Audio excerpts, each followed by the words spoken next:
आज से चंद साल पहले जबकि पूज्य बापूजी की इच्छा अनुसार हमारे प्यारे नेता जनता को जागृत कर रहे थे और देश के करोड़ों हिंदू, मुस्लिम, सिख, ईसाइयों को एक करके उन्हें विश्वास दिला रहे थे कि वो भारत को विदेशियों के पंजे से छुड़ाकर ही दम लेंगे, और जबकि सारा देश इनकलाब जिंदाबाद के नारों से गूंज रहा था, ठीक उसी वक्त बंबई स्टेट के खेड़ा डिस्ट्रिक्ट के आनंद नामी एक छोटे से कस्बे में दो लोक सेवक, प्रसिद्ध इंजीनियर श्री बी.डी. पटेल और मशहूर ज्ञानी श्री बी.के. पटेल एक साथ मिलकर एक दूसरे कठिन प्रश्न पर विचार कर रहे थे। वो कठिन प्रश्न था भारत के गांव की हालत को सुधारना। ऐसे गांव की जहां खेतों में पानी देने के साधन न होने के कारण आए साल अकाल आ धमकता है। ऐसे गांव की जहां कच्ची सड़कों की धूल और दूसरी गंदगी के कारण लोग तरह तरह की बीमारियों का शिकार बनते रहते हैं। ऐसे गांव की जिन्हें नौजवान छोड़कर बड़े बड़े शहरों में चले जाते हैं। इन गांव की हालत सुधारने के लिए जरूरी है कि इन नौजवानों को कहीं और जाने से रोका जाए, लेकिन ये तभी हो सकता है जबकि इनके लिए यहीं पर तालीम और नौकरी के साथ साथ दूसरी चीजों का भी इंतजाम किया जाए, जैसे कि साफ सुथरा पानी, सफाई के साधन, अच्छी सड़कें और घरेलू इस्तेमाल और ग्राम उद्योग के लिए बिजली। श्री बी.डी. पटेल और श्री बी.के. पटेल दोनों ने प्रतिज्ञा की कि वो उजड़े हुए गांव को बसाने की सच्चे दिल से कोशिश करेंगे। ऐसे काम की शुरुआत उन्होंने सबसे पहले अपने ही जिले में करनी चाहिए। सबसे पहले उन्होंने एक ऐसी यूनिवर्सिटी स्थापित करने का विचार किया जिसमें पश्चिमी यूनिवर्सिटियों की अच्छाइयों के साथ साथ नालंदा और तक्षशिला जैसी प्रसिद्ध यूनिवर्सिटियों की पुरानी संस्कृति भी मौजूद हो। ये एक सपना था जिसे सच्चा साबित करने के लिए पैसे की जरूरत थी, इमारतों की जरूरत थी, जमीन की जरूरत थी, लेकिन इनके पास न तो एक फूटी कौड़ी थी और न ही चप्पा भर जमीन। उम्मीद, हिम्मत और हौसले का सरमाया लेकर ये लोग जमीन की खोज में निकले और कितने ही एकड़ जमीन ढूंढ निकाली। हालांकि लोग एक गांव से दूसरे गांव तक यहीं से जाते थे, लेकिन इन ऊंची नीची और टेढ़ी मेढ़ी पगडंडियों को, जो कि बरसात के मौसम में पानी और कीचड़ से भर जाती थी, सुधारने का ख्याल किसी को भी नहीं आया था। और फिर ये जंगल डाकुओं और लुटेरों का देश था। किसी अकेले आदमी के लिए इन लुटेरों से बचकर निकलना तो एक नामुमकिन सी बात थी। चतुर सरदार को इन लुटेरों का बादशाह माना जाता था, लेकिन पटेलों की हिम्मत और हौसला चुराना इन चोरों के बस की बात नहीं थी। और आखिरकार इन्होंने जमींदारों से जमीन लेने की एक अच्छी सी तरकीब ढूंढ निकाली। इस तरकीब में जादू का असर था और एक एक करके तमाम जमींदारों ने इनके दस्तावेज पर दस्तखत कर दिए। इस दस्तावेज में लिखा था कि जमीन की हालत सुधारने के बाद जमींदारों की दी हुई आधी जमीन उन्हें अपने अपने मकान बनाने के लिए वापस कर दी जाएगी और आधी का इस्तेमाल यूनिवर्सिटी की इमारतों, मंडल की फैक्ट्रियों, कारखानों और सड़कों के लिए किया जाएगा। अपना काम जल्दी शुरू करने के लिए ये लोग खुद इस जंगल में रहने आए। इनकी हिम्मत ने डाकुओं के बादशाह चतुर सरदार पर भी गहरा असर डाला। अब उसे यकीन हो गया कि ये लोग ये सब कुछ अपने स्वार्थ के लिए नहीं, बल्कि सबकी भलाई और खुशहाली के लिए कर रहे हैं। और अपनी दोस्ती का हाथ बढ़ाते हुए इसने सौगंध उठाई कि आज से वो किसी भी हथियार को हाथ नहीं लगाएगा। इस तरह चोरों का दिल चुरा लेने के बाद इन्होंने अपना कदम आगे बढ़ाया। झोंपड़े में विद्यानगर का नक्शा तैयार होने लगा और तैयार हो जाने के बाद ये जमींदारों को दिखाया गया। मंडल की दरखास्त पर जमींदारों ने अपनी अपनी जमीन को सुधारने के लिए फी गज 1 रुपया देना भी स्वीकार कर लिया। फिर फौरन ही बाद एक तरफ जमीन को हमवार करने का काम शुरू हो गया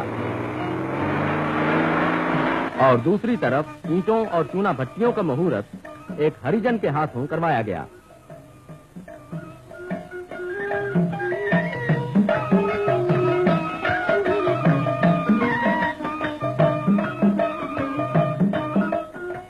इसके बाद एक बहुत बड़े इंजन के जरिए बिजली पैदा की गई।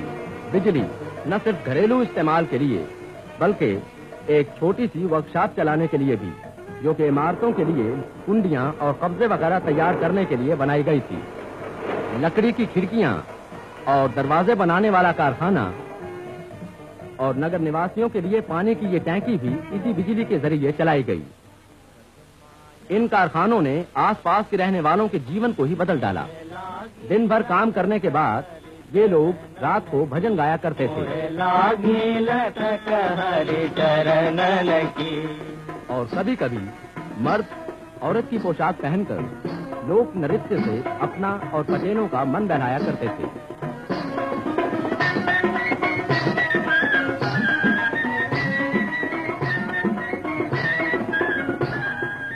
जनवरी सन 1947 में विट्ठल भाई पटेल महाविद्यालय की इमारत बनने लगी और जून सन 1947 में इन अधूरे ही कमरों में पढ़ाई भी शुरू हो गई। लेकिन आज इनके इस आर्ट्स और साइंस के कॉलेज की आलीशान इमारत 1 लाख मुरब्बा फुट जमीन पर बड़ी शान से खड़ी है। सरदार पटेल का अमर संदेश इसके दरवाजे पर ही खुदा हुआ है। बिना चरित्र की पढ़ाई बेकार है। हम यहाँ हर विद्यार्थी को आजाद भारत का सच्चा नागरिक बनाएंगे। हम इस विद्यालय में नौकरी तलाश करने वाले नौकर नहीं, बल्कि निडर, बहादुर, सेवक और शक्तिशाली सैनिक तैयार करेंगे। कॉलेज के अंदर लेबोरेटरीज हैं, जहां नई से नई मशीनों और यंत्रों द्वारा विद्यार्थी वैज्ञानिक खोज और छानबीन करते हैं।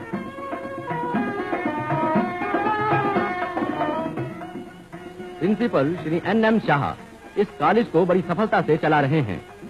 विद्यार्थी प्राचीन वस्तुओं की विद्या को भी बड़े शौक से ग्रहण करते हैं। इस अजायब घर में पुराने जमाने की मूर्तियां और सिक्के वगैरह वगैरह सब कुछ मौजूद हैं। ठीक 1 साल बाद जून 1948 में बिरला इंजीनियरिंग कॉलेज की इमारत भी तैयार हो गई।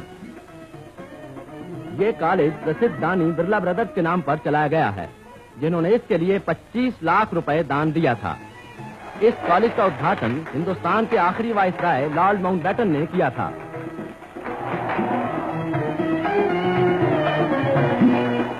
इस लंबे चौड़े ड्राइंग हॉल में 600 विद्यार्थी एक साथ काम कर सकते हैं। इस कॉलेज के प्रिंसिपल श्री S.B. जुन्नरकर हैं, जिनकी निगरानी में सैकड़ों नौजवान नई से नई मशीनों और यंत्रों की मदद से शिक्षा ले रहे हैं। बहुत ही जल्द ये नौजवान कामयाब इंजीनियर बनकर देश को तरक्की की चोटी पर पहुंचाने के काम में भाग लेने लगेंगे।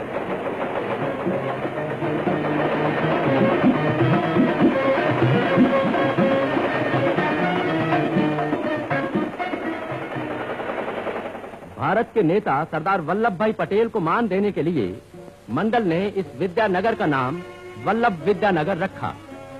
13 फरवरी सन 1949 का दिन वल्लभ विद्यानगर के इतिहास में सुनहरी हरफों से लिखा जाएगा, जबकि हमारे प्यारे प्रधानमंत्री श्री जवाहरलाल नेहरू इस नए नगर का बुनियादी पत्थर रखने के लिए यहाँ तक पधारे थे। आपने अपने भाषण में कहा, मुझे ये जानकर खुशी होती है कि ये संस्था सरकारी सहायता पर आधार नहीं रखती, बल्कि खुद अपने पांव पर खड़ी है। मुझे आशा है कि यहाँ की कार्रवाइयां देश के गांव-गांव में फैल जाएंगी। मंडल का अपना ही शिल्पी सरदार पटेल की 12 फुट ऊंची मूर्ति बना रहा है। ये मूर्ति वल्लभ विद्यानगर के इस बुनियादी पत्थर पर रखी जाएगी। मंडल ने इन आलीशान कॉलेजों के साथ साथ बच्चों के लिए मॉन्टेसरी, प्राइमरी और हाई स्कूल भी बनाए हैं। खुली हवा में बच्चे तरह तरह के खेलों और वर्जिश में निहायत दिलचस्पी से हिस्सा लेते हैं। यहाँ बच्चों को तालीम के साथ साथ अपनी सेहत बनाने का मौका भी दिया जाता है।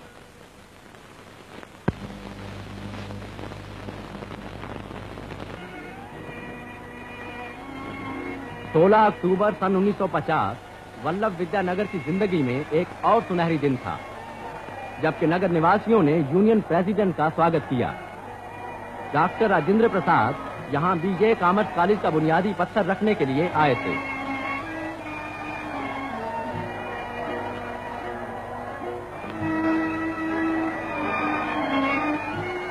और सिर्फ 8 ही महीने के बाद कॉमर्स कॉलेज की आलीशान इमारत में पढ़ाई भी शुरू हो गई। जो विद्यार्थी पढ़ाई के साथ साथ कुछ कमाना भी चाहते हों, उन्हें मंडल की फैक्ट्रियों में काम करके कमाने का मौका भी दिया जाता है। नगर निवासियों और विद्यार्थियों की सेहत के लिए कसरत और शारीरिक परिश्रम का बंदोबस्त भी किया गया है। विद्यार्थी एक खुले चौड़े हॉल में सुबह शाम कसरत करने के लिए इकट्ठे होते हैं। सेंट्रल गवर्नमेंट की डिफेंस मिनिस्ट्री की शुरू की हुई एसीसी यहां भी शुरू की गई है और साथ साथ एनसीसी भी। विद्यार्थियों को इन्फेंट्री यानी राइफल और लाइट मशीन गन की ट्रेनिंग भी दी जाती है।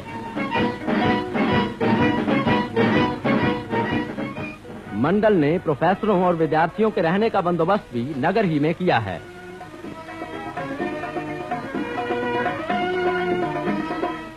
लेकिन मकान सिर्फ प्रोफेसरों और विद्यार्थियों के लिए ही नहीं, बल्कि फैक्ट्रियों और कारखानों में काम करने वाले मजदूरों के लिए भी बनाए गए हैं। ये 3 कमरों वाले मकान मजदूरों को सिर्फ 5 या 10 रुपए माहवार किराए पर दिए जा रहे हैं। हर मकान के साथ अलग अलग गुसलखाना है, फ्लश है और बिजली है।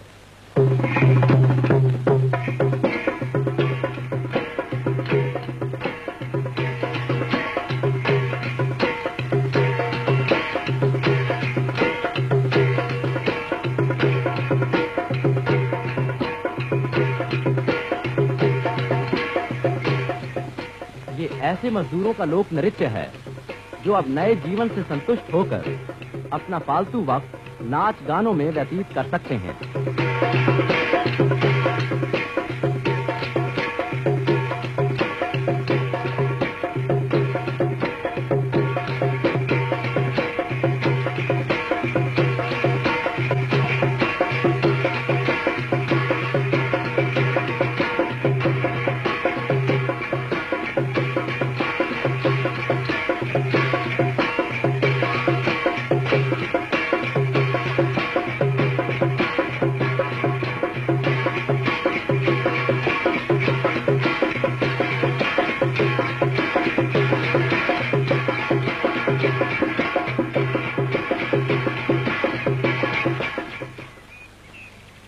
जब सूर्योदय होता है और किरणें चारों तरफ रोशनी बरसाती हैं, मंडल के संस्थापक अपना काम आम के इसी पेड़ तले शुरू करते हैं जहां चंद ही साल पहले डाकुओं का अड्डा था। अब पटेलों के साथ उनके साथी भी हैं। आप हैं श्री एच.सी. शाह और आप श्री रामदास गुलाटी। हर किसी के आराम का ख्याल रखने वाले इन सच्चे सेवकों ने आज तक अपने आराम के लिए किसी बात की परवाह नहीं की। ये आम का पेड़ इनका घर है और दफ्तर भी। ऐसा दफ्तर जहां किसी को रोकने के लिए ना तो कोई दरवाजा है और न ही चपरासी। ये इन्हीं के परिश्रम और नगर निवासियों की सहायता का फल है कि वो छोटी सी वर्कशॉप जो कि पहले सिर्फ कुंडियां और कब्जे तैयार करने के लिए बनाई गई थी, आज इतनी बड़ी वर्कशॉप और फाउंड्री में बदल गई है। आजकल यहाँ नगर की जरूरत की हर चीज बनाई जाती है।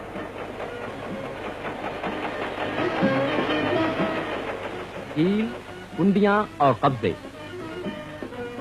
श्रीमती जी के बावर्ची खाने का सामान, फौलादी अलमारियां और आग से महफूज तिजोरियां, स्टोरेज टैंक और फ्लश। हर दरवाजा और खिड़की, मेज और कुर्सी, लाइब्रेरी का शेल्फ, लेबोरेटरी का बेंच और हर प्रकार का फर्नीचर इसी सुतार खाते में तैयार किया जाता है। कारखानों में बनाई हुई चीजों की तरह इन भट्टियों में ईंटें भी बहुत ज्यादा तादाद में बनाई जाती हैं।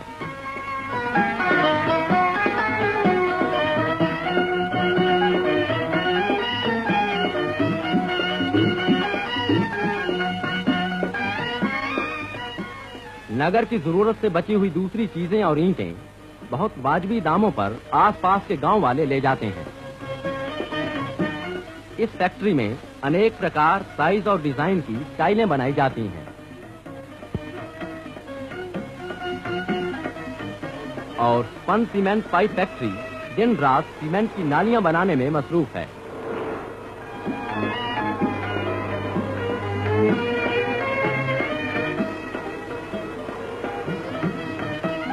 जमीन के अंदर बिछाई जाने वाली ये नालियां पीने के पानी के अलावा गटर के पानी को भी बहा कर ले जाती हैं और यही नालियां आसपास के तमाम खेतों में पानी देने के लिए भी बिछाई जा रही हैं। यहीं बनाए हुए सीमेंट के ये खंभे बिजली के खंभों का काम दे रहे हैं। दफ्तर के कागज, स्कूल और कॉलेजों की किताबें और परीक्षा के पर्चे मंडल के अपने ही छापे खाने में छापे जाते हैं। सफर के लिए मंडल के पास बहुत सी बसें हैं। ये बसें इनकी अपनी तैयार की हुई पक्की सड़कों पर चलती हैं और मुकर्ररा वक्त पर आनंद और दूसरे आसपास के गांव से विद्यार्थियों और मुसाफिरों को यहां ले आती हैं। सरकार ने वल्लभ विद्यानगर को एक अलग कस्बे का दर्जा दिया है, जो कि ग्राम पंचायत के उसूलों पर चलता है।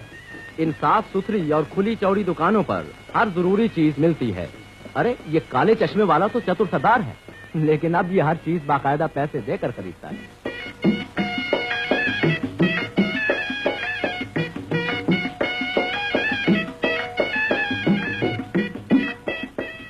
ये 60,000 गैलन साफ सुथरे पानी की टैंकी नगर निवासियों के लिए बनाई गई है। पहले पहल का वो जनरेटर अब बिजली घर में बदल गया है।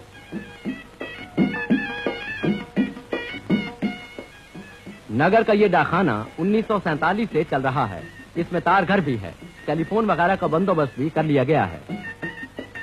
नगर की सड़कों के दोनों तरफ अनेक प्रकार के पेड़ लगाए गए हैं।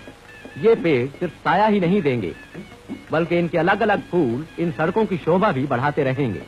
यहाँ हर रोज सैकड़ों पेड़ लगाए जा रहे हैं, या यूं कहिए कि वन महोत्सव का जादू यहाँ हर तरह से अपना रंग दिखा रहा है। ये छोटे बड़े सबके परिश्रम का फल है कि आज यहाँ के स्कूलों और कॉलेजों में विद्या प्राप्त करने के लिए सब जातियों के विद्यार्थी सिर्फ भारत के कोने कोने ही से नहीं, बल्कि चंद एक दूसरे देशों से भी खिंचे चले आते हैं।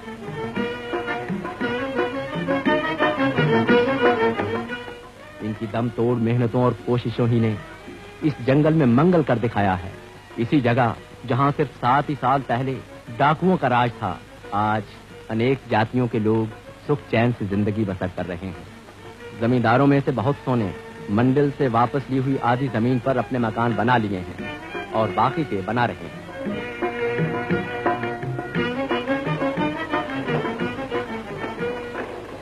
जंगल में मंगल करने वालों ने यह साबित कर दिखाया है कि इंसान जानबूझकर बुरे काम नहीं करता। भूख और गरीबी ही उसे डाकू, लुटेरा और खूनी बनने पर मजबूर करती है। अगर उसे ईमानदारी से जिंदगी बसर करने का मौका दिया जाए तो वो कभी भी किसी को नुकसान नहीं पहुंचाएगा। लेकिन ये तो अभी शुरुआत है। इन सच्चे सेवकों के विश्वास अनुसार वो दिन दूर नहीं जबकि इस छोटी सी सुंदर नगरी में कोई भिखारी न रहेगा, कोई भूखों न मरेगा और कोई चोरी डकैती या किसी का खून नहीं करेगा। इस जमीन का जर्रा जर्रा और इन आलीशान इमारतों की एक एक ईंट अपनी खामोश जबान में संस्थापकों की सफलता का भेद बता रही है, और वो ये है कि अगर सिर्फ चंद ही लोग सच्चे दिल से देश सेवा की प्रतिज्ञा कर लें, ऊंच नीच के भेदभाव, स्वार्थ, झूठे अधिकार और स्वाभिमान को त्याग कर अपने तन मन धन को देश सेवा और मानवता के सुख के लिए अर्पण कर दें, तो कोई वजह नहीं कि हमारे भारतवर्ष में एक बार फिर राम राज्य स्थापित न हो जाए। लेकिन भारत की हालत तब तक नहीं सुधरेगी जब तक कि हम सब देश सेवा को अपना आदर्श मानकर सच्चे दिल से अपने कर्तव्य का पालन न करें। इन लोगों ने हमें बता दिया है कि हमारा कर्तव्य क्या है। भारत को सुखी बनाने के लिए हमें क्या करना होगा। जय वल्लभ विद्यानगर, जय हिंद।